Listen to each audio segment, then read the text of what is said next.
Are you hungry? I know I am. Let's get cracking. What's up, guys? My name is Jacob. This is Conscious Cooking in the Kitchen with a mission. Today's mission, tilapia. Now, one of the reasons that I really love tilapia is because it is one of the few fish that are sustainably farm-raised. Now, when you think about farm-raised fish, that's obviously fish that are raised on a farm. A large farm that is dedicated exclusively to raising that fish. And in order for a fish to be sustainably farm-raised, that means it has to have a very good feed-to-weight gain ratio. That means that, let's say you give it a pound of feed, it will gain, let's say, half a pound of weight. The reason that that's important is because fish like that don't move around too much. And the less your fish moves around, the less space it needs in order to be farm-raised.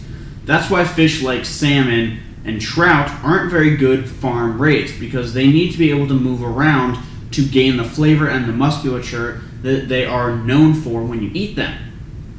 Other fish, such as catfish and tilapia, are great farm-raised because they don't really move much. They kind of just sit around and get fat. Which is good for us, because today we have about 2 pounds of farm-raised tilapia that I got from insert store name here, whatever store is local to you guys. And we're going to be cooking that on a bed of herbs with some citrus as well. Very simple, very basic, a very nice execution of it. And we're going to be serving that over a bed of orzo pasta. I like the contrast of, a nice earthy pasta like orzo. Well, all pasta's kind of earthy, but we're going to be doing this one a little bit earthier.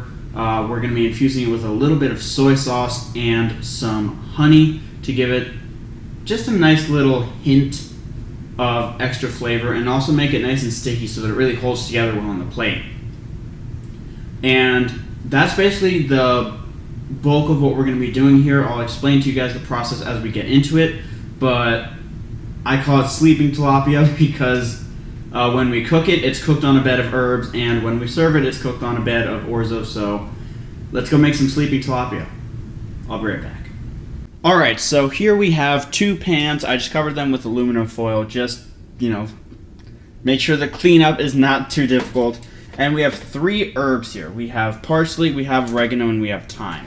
And as I said in the little, preview, so to speak, we're going to be making a bed out of all these herbs. So I'm going to split it up about 2/3 to 1/3, because as you can see, this pan, smaller, this pan, larger. So I really just want to spread everything out, make sure that we don't get that little sticker or whatever that is in there. Just move that off. And just make ourselves a nice little bed of the parsley. Spread everything out so that it is manageable. And while you're standing here, set your oven to 350. You're going to be needing that.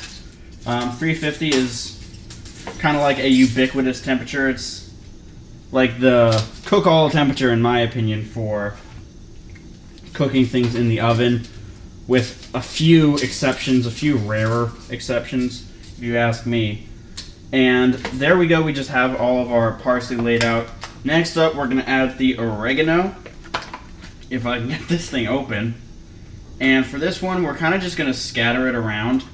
What this is going to end up doing is the aroma from the herbs is going to end up flavoring the dish more than actual contact will, because as you will see when we finally assemble all of this and start to cook it, there's not going to be that much contact between the herbs and the fish. We're kind of just using this as a platform for some of the other ingredients that we're going to be using. So that's it for the oregano. Next up is, of course, the thyme. Now, thyme is... it tends to bind together a lot, I'll tell you that much. But it has a very strong flavor. If you aren't too careful with it, it will overpower a dish if you don't do things right. So I'm really spreading it out, but as I said, this isn't going to be in direct contact with the fish. It's going to be flavoring it indirectly with some aroma. So that's a good enough bed for me. I'm not that tired though, so I'm not going to go to sleep on it, but next up we're going to start cutting some veggies. specifically some orange, some lemon, some lime, and some onion. So those are fruits and veggies. My apologies. And we are going to lay that over, which the fish will actually be sitting on.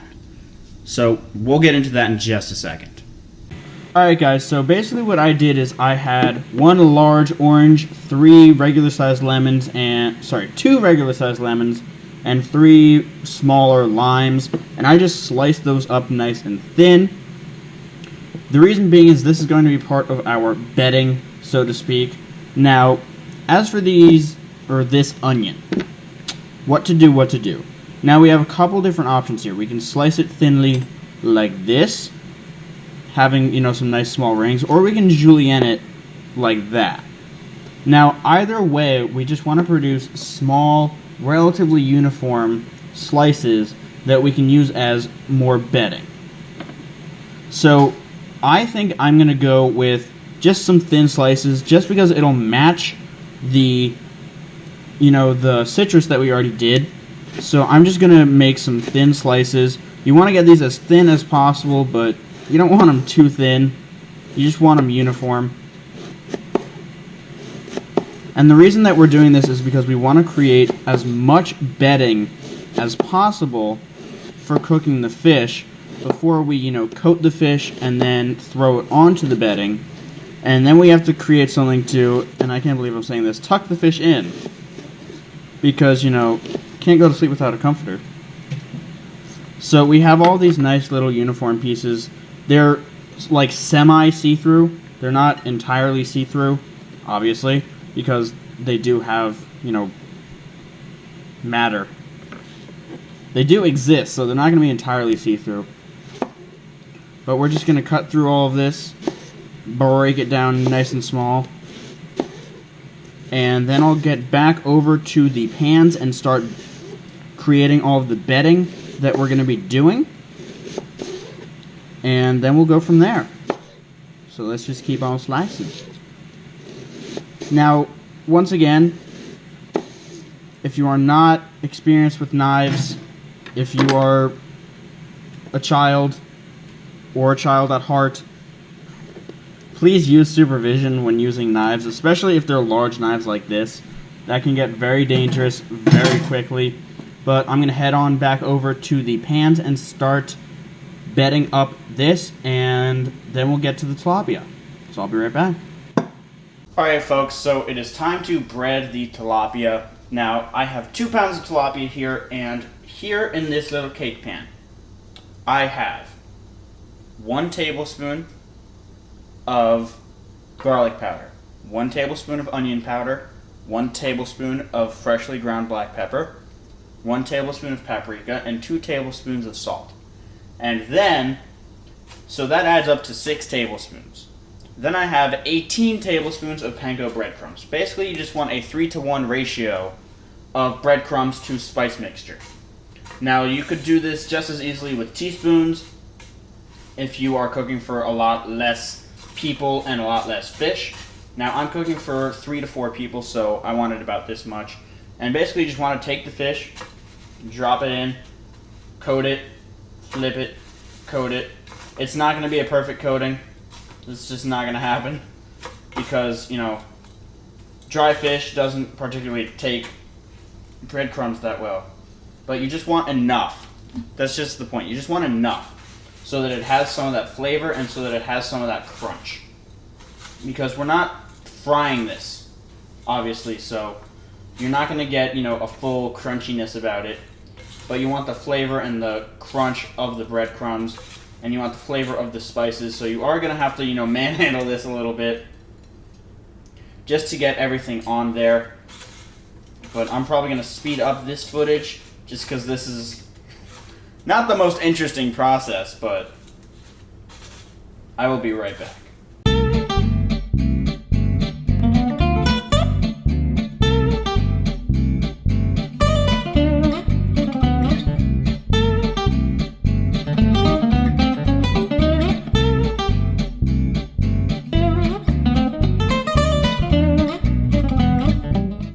Alright folks, so we are back over here, and I'm just going to take well, first and foremost, I want to break up all these slices into the smaller pieces. You want them to be, like this.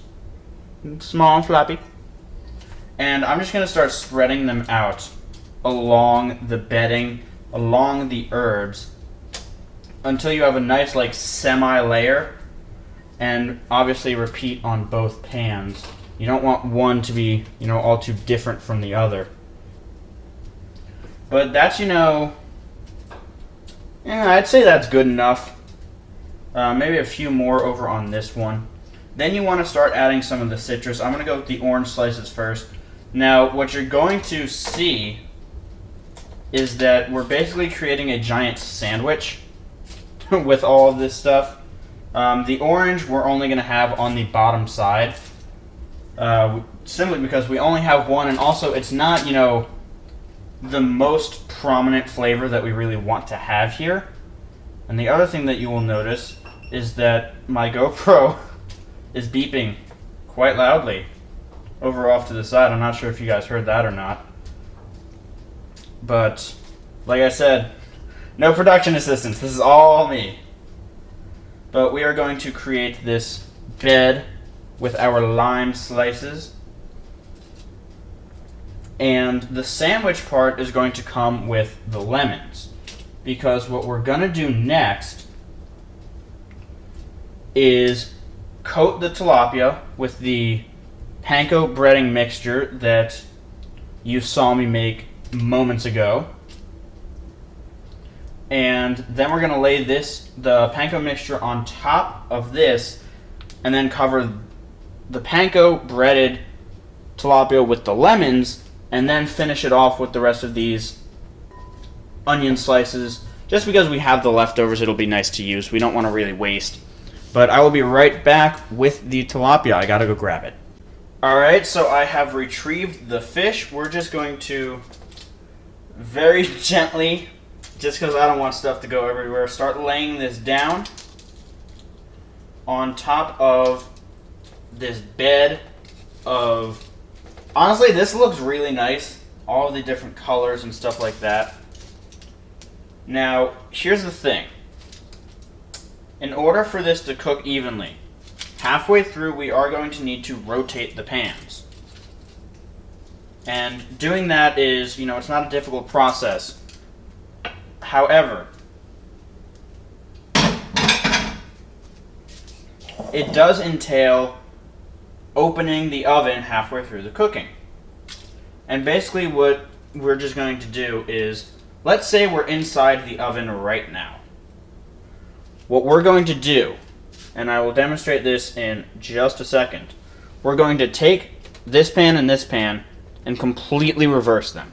So this pan is going to go back here. As you can see, I rotated them around and swapped sides, and this pan is going to go back here. So that's what rotating the pan means. I want you guys to remember that for reference, because it is something that you do have to do when you are cooking with more than one pan in order to ensure even cooking. Because even cooking is very important, especially with something like meat, because you don't ever want your meat to be cooked unevenly.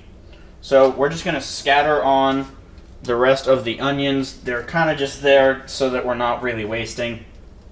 They're not the main flavor profile of the dish. The main flavor profile of the dish is, of course, the citrus and the tilapia with that nice little crunchy spice rub. That's what I'm calling it. So now that everything is, prepped up, we're going to put it into the oven, and while we're doing that, we're going to be cooking the orzo and the reduction that will be going with it. Alright, ladies and gents, the fish is out of the oven and cooling. Basically, with the fish, you want to cook it for 15 minutes and rotate the pans like I described to you. You want to do that halfway through the cooking. So, between 7 and 8 minutes through the cooking, you want to do that. Now, as you can see here, I have some brown stuff and some garlic. Now, basically what this is a 1/4 cup each honey and soy sauce. And I threw some garlic cloves in there to give it that little bit of extra earthiness, a little bit of spice. Not heat spice, but just like some flavor spice, I guess you could say it. Off to the left over here, I have a pot of water coming to a boil. That is going to be to boil the orzo, which is, of course, pasta.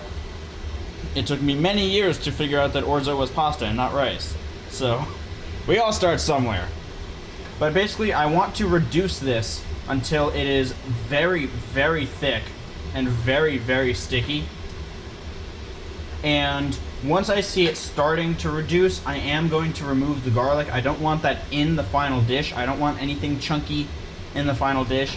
The reason we're doing this in such a large pan is because when the orzo is done, I am going to be adding it directly to this pan. And that way, you know, all the orzo will stick together. And we'll have that nice honey soy reduction as a part of the dish. So I will be right back when the orzo is done boiling and we have reduced this to a place that I feel comfortable with. Alright, so you see how the bubbles are kind of stacking up on themselves at this point? Obviously there's some parts of this that are still liquid, but basically what this is telling me is that this has reached a high enough temperature that I want to get rid of the garlic, one, before it burns, and two, before it completely overpowers the entire dish. So I'm just going to grab a slotted spoon, preferably, actually this will, no, that won't work.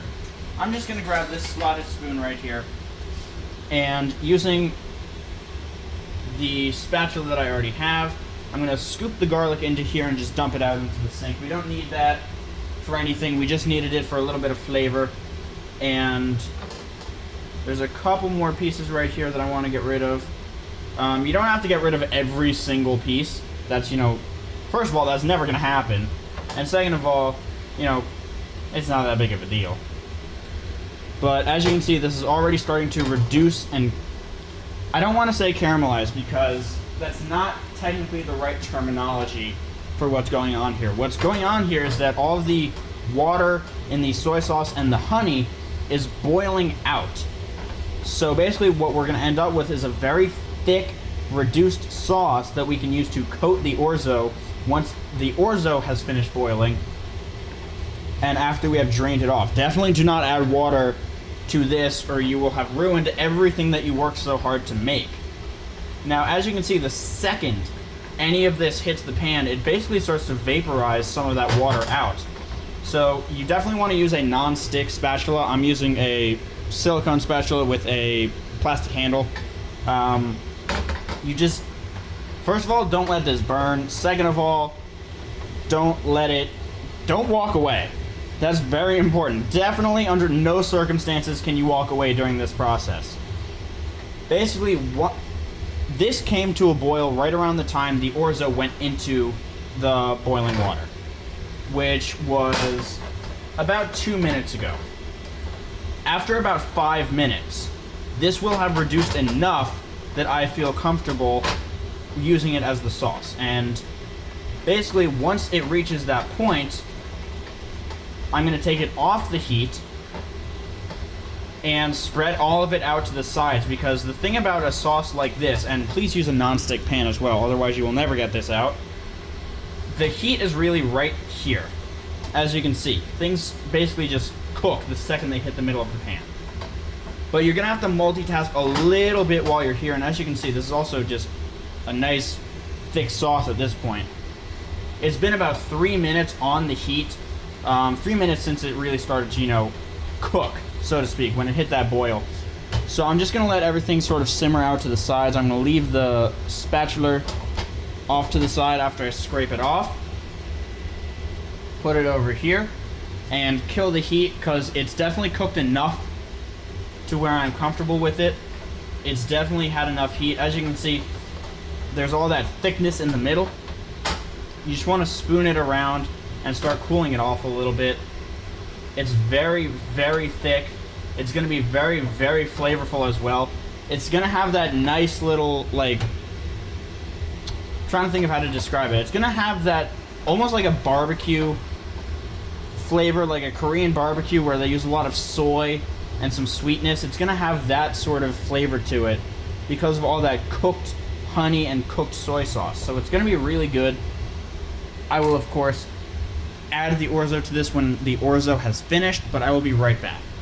Alright folks, so I have taken the orzo out of the boiling water, strained it in a colander, and then dumped all of that into here. Now, the reason I didn't record that process is because it's a very rapid fire process. You want to get everything done like instantly. Ideally you would have like 4 people in a line doing all of this one after the other, but like I said, no production assistants, just me. So as you can see, there's not like any extra sauce left in this pan, which is good. I'm actually going to zoom in a little bit for you guys so that you can see this more clearly. It's just enough to coat pretty much every single piece of this orzo pasta. And basically what you want to do is you're going to want to let this cool down a little bit. I have turned the heat off completely. The only thing that's heating this is the leftover residual heat that we have from cooking the pasta and from cooking the sauce. So you're just going to leave this here for, I'd say, 5 minutes. You can stir it if you want. It's not really going to make a difference. You basically just want it to cool down enough that it's a little sticky, which will happen as it cools off. Right now, everything is still too hot and too liquidous. It's more in like a liquid stage right now, so it's not going to stick together the way that you want it when you build the bed that you will be setting the tilapia on. So in about 5 minutes, I will be back, and we should be about ready to plate. But before that, just a little bit of a, let's call it a public service announcement. Alright guys, so I forgot to address this very well in the channel trailer, and I forgot to address it in episode 1 where we did that chicken stir fry, which turned out great, by the way. But the very important thing is that everything you really see on this channel is based off of my personal experiences dealing with Crohn's disease and from conversations I have had with friends, colleagues, coworkers, things like that who suffer from things like Crohn's disease, ulcerative colitis, diabetes. I have a few coworkers with that, but it's very important to understand that I am not a doctor. I'm not a dietitian. I am not a medical professional in any way, shape, or form. I am just a cook or a chef, whatever you want to call it. My job is just to show you guys some dishes that, generally speaking, follow the guidelines that somebody with a condition such as what I have or what you may have, or even if you just want to eat healthy. Every dish that I will be making on this channel is healthy. Healthy meaning that it's not high in fat, it's not super high in sodium, it's not crazy high in carbohydrates or anything like that. It's a good balanced meal. So please remember that. You don't have to have a medical condition in order to enjoy these dishes. Maybe you just want a healthy, high flavor meal that you just want to enjoy on a weekday that doesn't take that long to do. Maybe that's why you're watching. But I want you to understand, and I really want to emphasize that I'm not a professional in any sort of medical field. I know how to cook, or at least I think I know how to cook, and I know how to sell food, again, or at least I think I know how to sell food. But I really wanted to clarify for you all that I am not here to tell you how to diet or how to eat when you have a certain medical condition. All of the dishes that I will be making work for me on my diet, but every case of Crohn's disease is a little bit different. Every case of ulcerative colitis is a little bit different. Every case of any sort of medical dietary restriction is going to be a little different because every person on this earth is a little bit different. So I really wanted to take the time to explain to you all that just because this dish works for me, there's no guarantee that it'll work for you. It should, because I'm following, general guidelines for creating healthy food that should work on pretty much any diet, unless you can't eat certain foods or won't eat certain foods. But I really wanted to stress and to emphasize the point that I should not be your source of information or for guidelines when it comes to dieting. The whole point of conscious cooking is to be your source for recipes and for a nice, fun, interactive cooking show that you can watch. But please, please, please, do not think of me as your source for medical or dietary knowledge, because I'm not. But I really just wanted to emphasize that. But that's going to be it. And now with all of that stuff out of the way, it's time to get into the plate. Alright folks, it is time to plate. We have our orzo right there.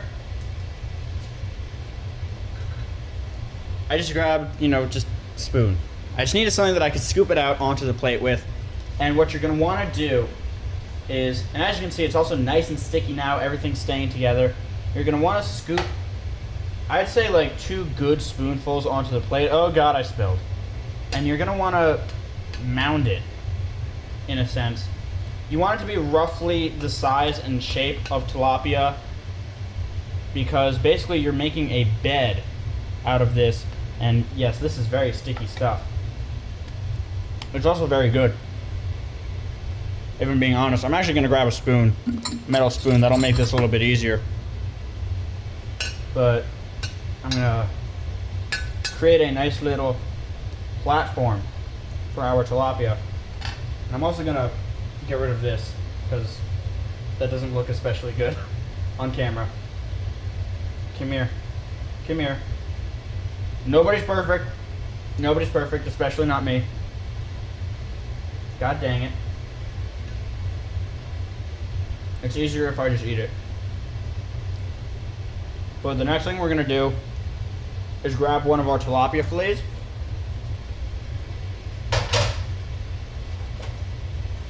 Which has had plenty of time to cool down. And right before I do this, now if you're just eating at home with your family, you don't really have to worry about plating that much. But when I'm doing this, 1 for a thumbnail, and 2 for, I really want this to present well, I do want to clean up these edges right here. So I just took a wet paper towel. You can do this with really anything that's moist and flexible. I'm just going to clean up the edges right here and scoop everything into a nice little mound. Get rid of that and take all of the lemon and onion off of one of these tilapia fillets. Grab myself a spatula and scoop this up onto the spatula. I do have a lemon wedge on the underside right there, but you have it right there. So you're probably thinking, ooh, that looks good. And it does look good, but it's not done, not yet, because there's one more thing that we will be adding to this after I get rid of this piece of onion. But I'm going to move the camera back ever so slightly, just to give you guys a little bit better view. There is one more thing that we are adding to this, and that is some freshly grated Parmesan. Now, the reason I am doing this is because it adds just a nice little unctuousness, because Parmesan has, I call it a meaty cheese, because it has a lot of flavor to it. It's very firm, very dense. And you just want to take a microplane, and just grate some directly on top. You can kind of let it dance around a bit. You just want, a nice even coat of the Parmesan. And that's going to be it. That is going to be our dish for today. And as you can see, it looks very nice. It's very pretty. And that's going to be it. Thank you all again so very much for watching. If you enjoyed, make sure to leave a like, comment, and subscribe. Share this with your friends. But that is going to be it for this episode of Conscious Cooking, the kitchen with a mission. And I will see you all next week. Goodbye.